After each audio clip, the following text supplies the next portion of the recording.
Heart. And I'm Hannah, the chill host, minsan love advisor, minsan love victim. And I'm Kate, dati ng tropa. And I'm Kate, dati ng tropa, here to make sure hindi malipin ni Desai at Hannah ang mga crush and love. Speaking of crushes, drum roll please, our topic for today's high school crushes. Yung tipong pag nagka-eye contact kayo na hallway, may fireworks na lang mo. Para sa totoo, nahaminan lang pala yung mata mo. Joining us today is our special guest, ang torpe pero lovable, Ethan.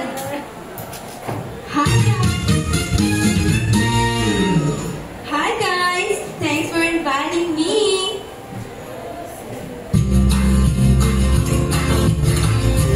Alright, Rika, kwento tayo. Kailan mo unang na-realize na may crush ka sa school?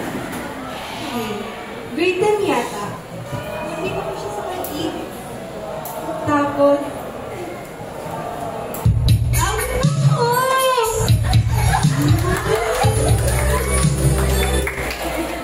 parang babaw may kasamang pangarap. Ay, mapapapakitam ka na. Classic yan. Pero aminin, after nun, lagi ka nang nasa kantin kahit busog ka na, di ba? Guilty.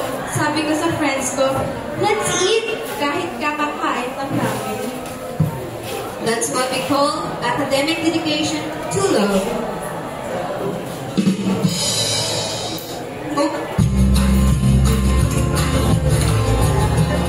Okay, mini quiz time.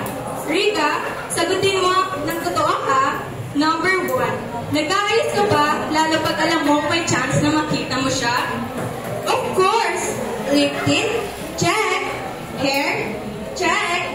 Confidence? Loading pa. Relate, yung effortless look na pinaghirapan mo ng ilang oras.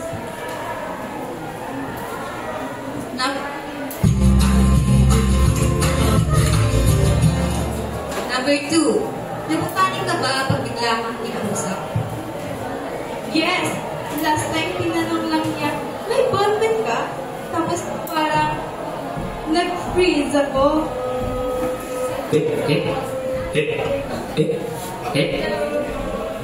Ako nga, pag nag-hide ang crush ko, gusto ko nang magpa-Thanksgiving Mass.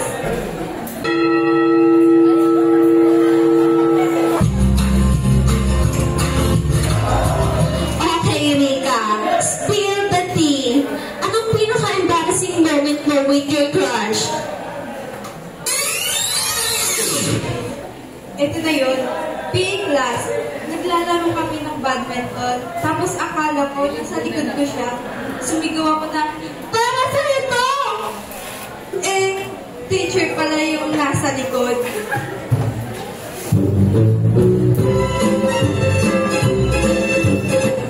Oh no, instant regret moment.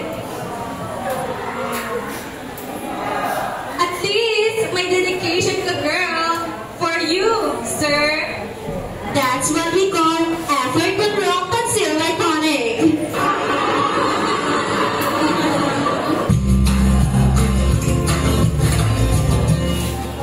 Okay, seryoso muna. What's your advice mga student na may crush pero di alam ng gagawin? Just enjoy it.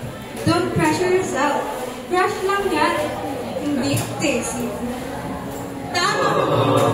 Tama! Kilig is free. Huwag mo gawing stress.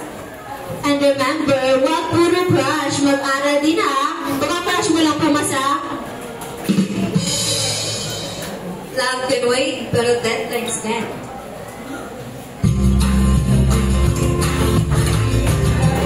And that is it for today's Tambay Talks. Thanks for tuning in mga ka-schoolmates. Sana kahit konti kinilig kayo. And thank you, Nika Lane, for sharing your kilig with a touch of chaos story. Thank you din. Sana yung crush ko nakikinig. Bye! you in the next episode.